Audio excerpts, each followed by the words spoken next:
Hello, my name is Brent. I am the owner of C4F, where I teach and scale businesses with both advanced sales tactics and advanced analytics. Today, I want to talk to you guys about the concept of an identity frame. So an identity frame, in the most basic concept, is some people make decisions this way, some people make decisions that way. So the question that we ask ourselves anytime we make a decision, it's completely subconscious, is what would a person like me do in this situation? So if you're returning the cart outside of Target and it's kind of icy and it's cold and you're like, it's so close, I might just leave it. And then it's like that little thought kind of kicks in the back of your head. It's like, what would a person like me do in this situation? I'm not a scumbag. I should probably just return the cart to the corral, right?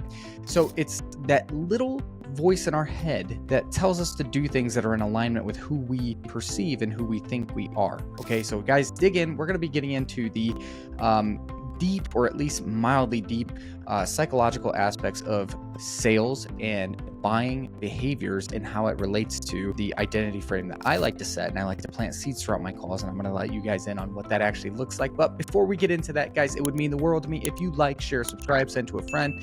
If you have a friend out there who owns a business who's just not getting the sales that they want, send this to them. It just might help them make a little bit more money, and maybe you'll get a nice Christmas gift as a result, guys. So again, it would mean the world to me. And as always, drop comments for any questions that you have. I'm much more active on social medias, which are all linked into the bio there. So go ahead and hit me up on any of those socials as well. Without further ado, let's dive into identity frames. So I want to break this down to you guys very, very simply. Okay, so I'm just going to share my screen. I'm going to try something a little new. I'm going to show you guys how to actually do this. So when we talk about how people make decisions, right? They make decisions like who they perceive themselves to be. So me, let's come into here. Let's go black. Let's go red. So me and them. And actually, instead of me, let's go us. Okay. So there's us and then there's them. We make decisions a certain way, and they make decisions a different way. Gotta be honest, guys, I don't think I've handwritten anything in years. So you guys are gonna have to deal with my awful, terrible handwriting. Okay, so we do things a certain way and they do things a different way. So people like us, we act in accordance to our values, where others, they might not. They might give up. They might do things a different way. So there's a point in the sales conversation I call kudos, where I just take a moment, I get extremely real and raw with the prospect, and I say, hey, listen, let's just pause for a moment. Like, I just want to acknowledge the fact that you're here and that you showed up for yourself today, right? Like, a lot of people I talk to, and what I'm doing is I'm establishing myself as an expert. I have these conversations all day, every day. I'm not saying this is just some background information. I want to establish myself as an expert, and I want to tell them that they're different, that maybe they think a little bit differently, maybe they'll act a little bit differently, right? Even if it hasn't been entirely true this entire time, it might be true now, and that's what I want. Okay, coming into, I'm just going to scroll up a little bit here. Okay, so there's us and then there's them. So as we come down, I'm just going to zoom out. That'll be a whole lot easier. I wish there was a nicer pen.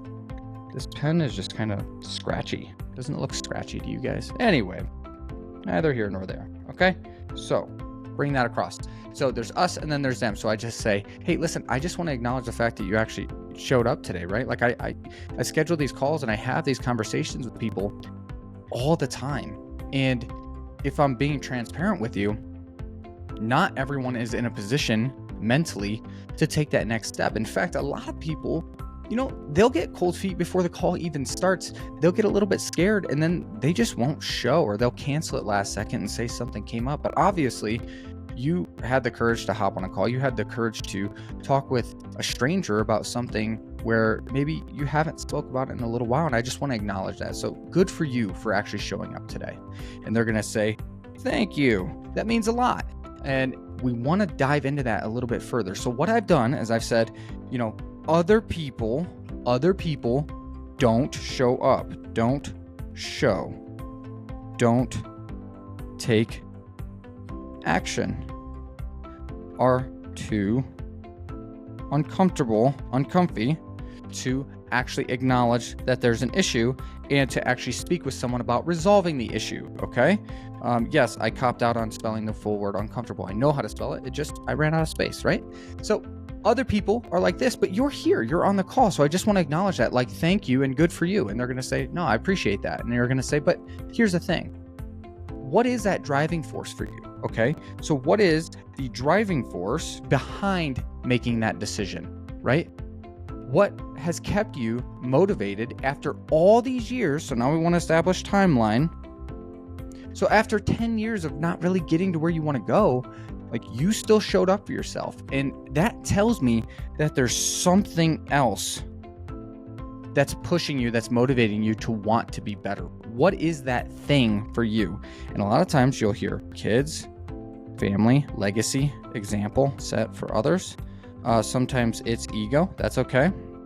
Sometimes they're successful in other areas of their life, but they're underperforming in this, and they've acknowledged it. That's for your high performers. For your, for your more average and casual types of people, maybe it's, hey, I want to be around for my kids long term. I want to be a better husband or a better wife for my spouse.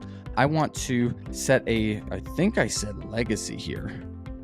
So I want to create a legacy. I want to set an example, which kind of plays into this one here, right? I want to set an example for my kids. I want to show them that dad gets things done, that dad shows up for himself, or that mom, despite having a career and balancing this and doing this, like, she's still able to get to the gym and take care of herself so that she could be the best version for her family and for those around them. Sometimes it's just ego. That's perfectly fine. There's nothing wrong with someone having a little bit of an ego about wanting to get in shape.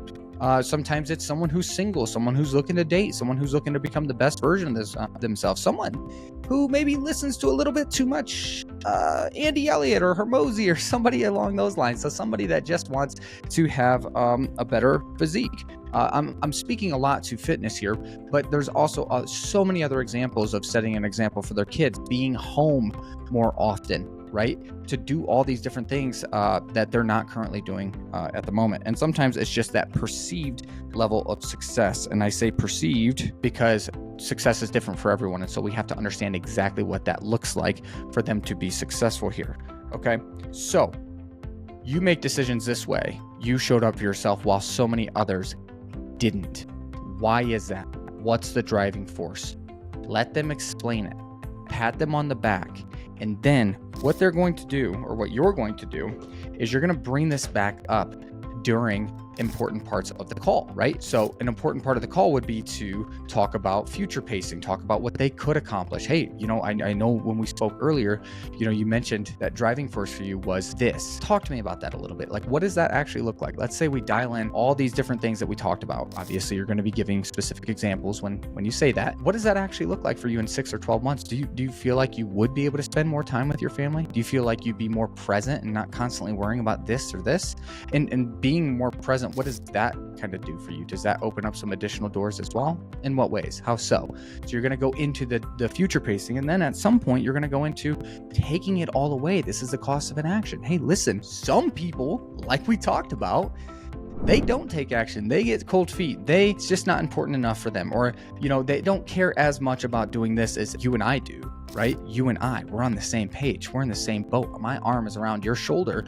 You and I are over here.